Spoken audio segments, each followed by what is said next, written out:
মাধ্যমিক পরীক্ষা হচ্ছে লাস্ট উইক অফ জুলাই। কিন্তু মা আমি তো পরীক্ষা দেব না। পরীক্ষা তো নিতে হবে। পরীক্ষা তুমিই দেবে মা।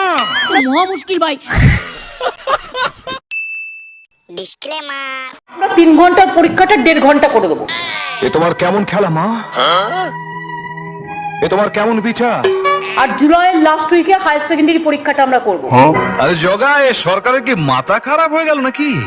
সর্দার, যতটা আপনি সহজ ভাবছেন ততটা সহজ কিন্তু সে নয়। শুনেছি এ হলো কেরণমালা, এর ক্ষমতা সাংঘাতিক।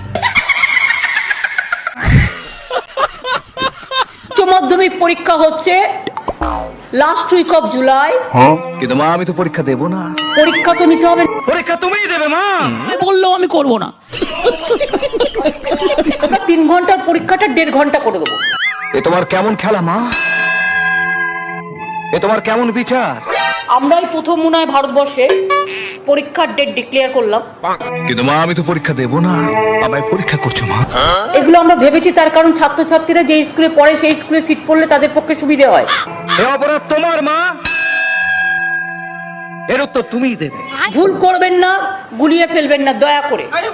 কি অপরাধ করেছি আমি? আমি নিজে দেখেছি, আমি বারবার আমার 10 বার ঘোরা হয়ে গেল। তুমিই বলবে আমার কি করা উচিত।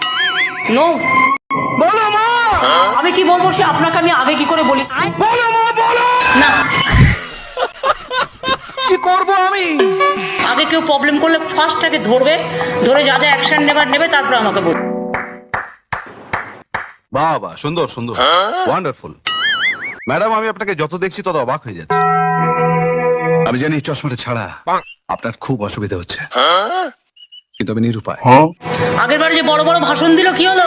ম্যাডাম আমার দুটো নাম, একটা ওই কাগজে যে নামে লিখি সত্যবান, আরেকটা নাম দীপক চক্রবর্তী। ওই মায়ের দেয়া মোটা কাপড় মাথায় তুলে নেড়ে ভাই। আপনি কি বলছেন? আমি কিছুই বুঝতে পারছি না। তার কারণ হচ্ছে এটা তোমরা করতে করতে টাইম নিচ্ছ, কবে শেষ করার কথা বলো তো? ক বছর হলো কাজটা করতে? আমি জানি আমার যে করা উচিত নয়, আমি তাই করছি। ম্যাডাম পৃথিবীতে এমন কোনো মানুষ নেই যার কোনো স্মৃতি নেই। কারো স্মৃতি সুখের, কারো স্মৃতি দুঃখের। এই জন্যই 15 দিন টাইম হাতে রাখা হয়েছে। এটা আপনাকে মাথায় রাখতে হবে। যে হাতে গুলি বারুদ পিস্তল দিন রাত খেলা করে, গলায় এত সুর। প্লিজ এখনই এই কনক্লুশনে আসবেন না। মা আমি চললাম। ঠিক আছে, তুমি ওদের সবাইকে দেখো মা। Okay, thank you. ভালো থেকো, শরীরের যত্ন নিও। Thank you. আজকের এই ভিডিওটা সম্পূর্ণ এডিটিং এর মাধ্যমে আপনাদেরকে বিনোদন দেওয়ার উদ্দেশ্যে বানানো হয়েছে, তাই কেউ দয়া করে সিরিয়াস ভাবে নেবেন না। আর হ্যাঁ, এই ভিডিওটা যদি আপনাদেরকে একটু ভালো লেগে থাকে তো প্লিজ একটা লাইক করে দিন। আর এই চ্যানেলে নতুন হয়ে থাকলে চ্যানেলটাকে সাবস্ক্রাইব করে আমাদের পাশে থাকবেন। ভালো থাকবেন, সুস্থ থাকবেন, সুরক্ষিত থাকবেন। আবার দেখা হবে কোনো এক নতুন ভিডিওতে। বাই।